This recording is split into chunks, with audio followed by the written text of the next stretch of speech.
Mobil ini dibanderol dengan harga 690 juta ya, betul Mas Dimas ya? 697 juta rupiah. Pajaknya 1.434.000. Wow, kok bisa?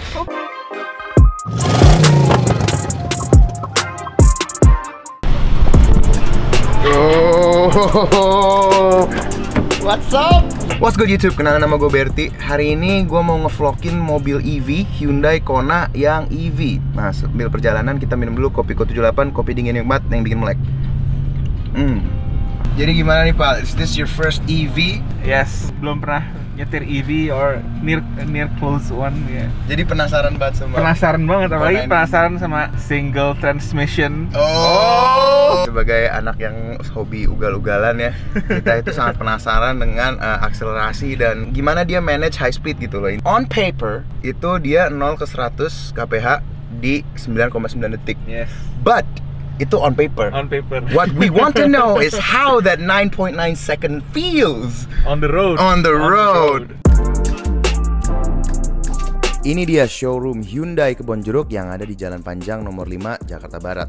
Di sini lengkap mobil-mobil Hyundai yang baru seperti Staria, Santa Fe, dan Palisade. Di area parkiran ada 2 unit mobil Hyundai Ioniq EV dan ada juga charging stationnya. Nah, ini dia Hyundai Kona EV, mobil yang looknya unik karena nggak ada grill ya, soalnya mobil listrik, futuristik dan elegan banget. Di video ini gue nggak bakal bahas spek dan fitur secara detail karena udah banyak yang bikin video tentang itu. Kali ini kami akan memfokuskan pada driving experience dan fitur-fitur yang kami suka. Baiklah, sekarang kita langsung aja mulai experience menyetir mobil Hyundai Kona EV. Tadinya mau review-review dulu ya kan, ngobrol-ngobrolin sedikit eksterior, tapi hujan nih. Sekarang sudah bergabung dengan kita Pak Dimas dari Hyundai Kebonjeruk, supaya kalau misalnya kita ada pertanyaan apa-apa kita bisa langsung dijawab sama Pak Dimas. Nah, kita panas-panasan karena sebelum mobilnya dinyalain kemarin ada yang request kabin kekedapannya seperti apa, mobilnya idle sama mobilnya nyala nih. Jadi sekarang di sini udah ada decibel meter. Dia di sekitar 40 ya, coba gue nggak ngomong. Ya, di sekitar 40 sampai 44 desibel. Sekarang gimana kalau mesinnya kita nyalain aja? Saya nyalain ya Mas Dimas ya?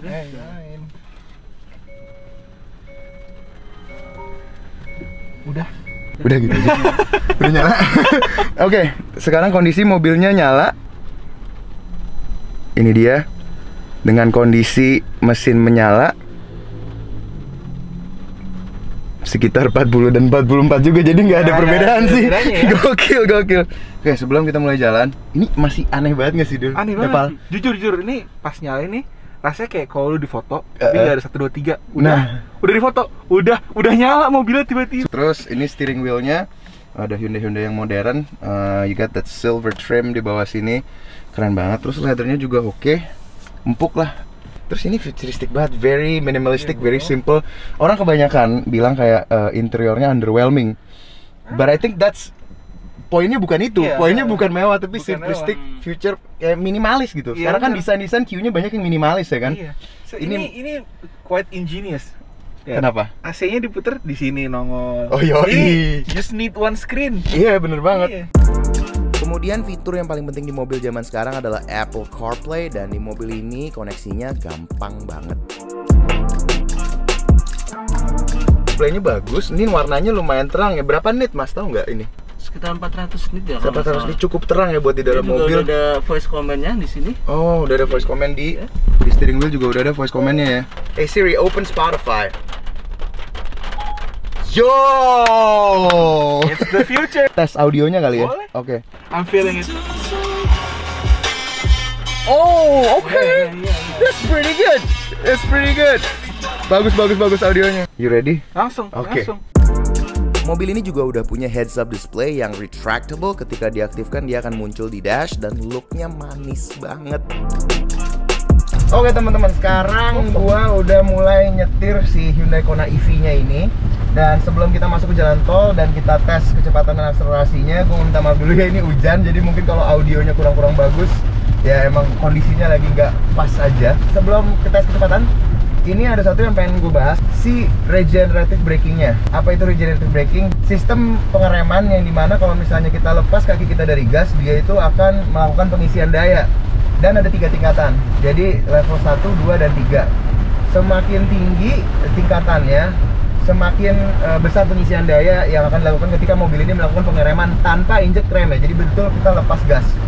Jadi seperti ini, saya gas, kemudian saya lepas kaki dari gas, dia akan melakukan pengereman kayak engine brake gitu di mobil manual ya. Dan di setiap level itu berbeda. Yang jelas semakin rendah resistennya, semakin nggak ada engine brake-nya itu tadi. Namun pengisian dayanya juga berkurang. Tapi ini benar-benar membuat mobil ini customizable banget sesuai dengan karakter pengemudinya gitu. Jadi sebenarnya lo bisa aja sama sekali nggak nginjek rem gitu kalau kondisi jalannya ideal. Lepas gas aja ya. Yeah, which is going to make the car very efficient. Oke, sekarang kita udah lewat hujannya dan sudah dari jalan tol. Jalur paling kanan udah lumayan agak kosong sedikit di depan. Sekarang mobil udah masuk ke mode sport. Mode sport ya. Iya, mode sport. Kita coba ya. Oke, look at that. Yo, Kerasa ya narik ya? Initial pull-nya atau pull pertamanya tuh bener-bener kerasa banget ya jambaknya ya. Iya. Tapi habis itu dia stabil.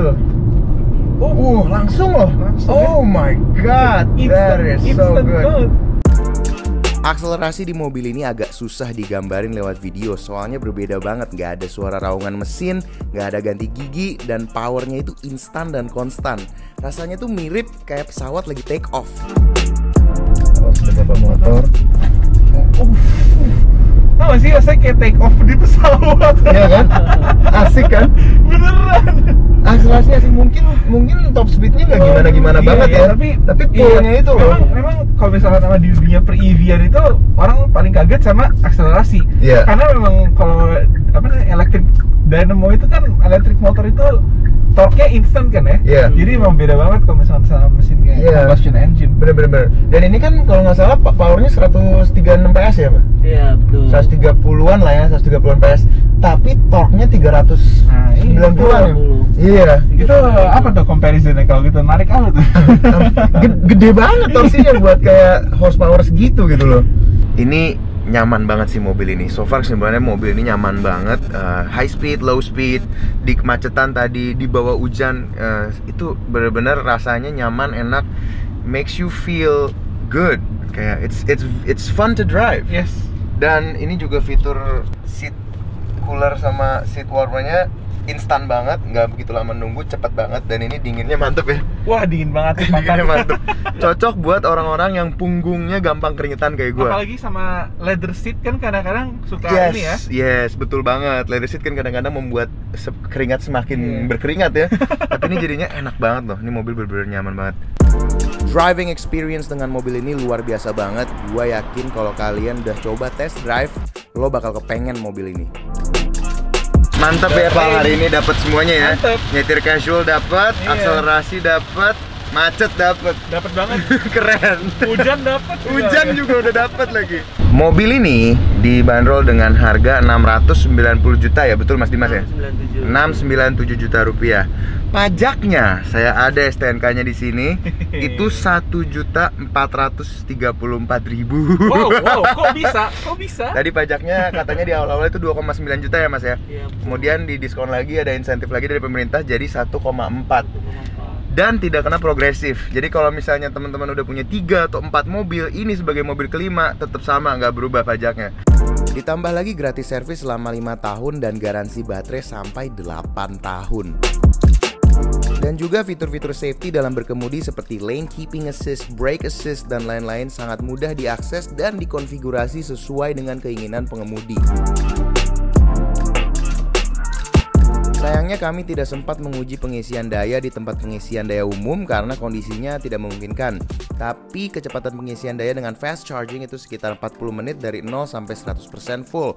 Dilengkapi juga dengan fitur safety yang membuat charger tidak dapat dicabut apabila baterai belum full. Jadi kalau belum full, mobil harus di-unlock dengan kunci mobil baru bisa dicabut. Terima kasih buat Mas Dimas dari Hyundai Kebonjeruk yang udah nemenin kami seharian. Kalau misalnya ada yang tertarik dengan mobil ini atau mobil Hyundai yang lainnya, silakan hubungi Mas Dimas atau langsung aja ke Hyundai Kebonjeruk. Itu tadi Hyundai Kona EV. Kesimpulannya 3 kata buat gue sih: ganteng, canggih, nyaman. Semua teknologi yang oke-oke, yang safety-safety-nya itu ada kenceng juga lumayan, tapi bukan kenceng di top speed ya, kenceng di tarikannya. Torsinya emang nggak bisa bohong sih, itu rasanya enak banget, tarikannya bener-bener orang yang biasa bawa Civic Turbo Daily aja bro. Terkejut gitu loh dia. Launch-nya ya? Launch-nya emang luar biasa banget, rasanya itu feel-nya like nothing I've ever driven before, emang enak banget. Terus untuk harga 697 juta, banyak yang nanya is it worth it? Karena orang banyak bilang, ah mobilnya nggak harga segitu karena belakangnya interiornya kurang mewah dan lain segala macemnya. Kalau menurut gua, harga 697 itu you're not paying for kemewahan, nggak seperti kayak misalnya lu beli BMW atau Mercy. You're buying into the technology. Karena setahu gue juga produksi mobil EV itu 60% harganya itu di baterainya, karena baterainya mahal banget, baterai dan motornya. Dan dari sisa budget itu 40% yang menurut gue itu sangat dimaksimalkan banget gitu. Fitur-fiturnya, kenyamanannya itu enak banget lah ya, enak banget. If I have the money dan gue lagi cari memang crossover, small SUV, I would definitely get the Hyundai Kona EV. Sekali lagi, gue nggak dibayar sama Hyundai, nggak di endorse, kagak dikasih apa-apa kan? Nope. Tadi kita cuma ditawarin minum doang di dalam ya. Yes. Itu doang. Selain itu gue nggak dibayar apa-apa. Ini bener-bener dari naksir, udah naksir dari lama, dan setelah nyoba kita experience sendiri mobilnya, nggak kecewa sih. Itu aja kesimpulannya. So if you haven't tested out Hyundai Kona EV, you should definitely should. Kalau misalnya lo selama ini ngeliat terus kayak, ih kok kayaknya ganteng deh, lu cobain deh, lu bakal tambah naksir. Oke, sekian aja, thank you Hyundai Motor Kebonjeruk. Gimana pendapat kalian tentang mobil EV petrolhead guys? Tulis di komen di bawah, like, share, subscribe, and I'll see you in the next video. Peace.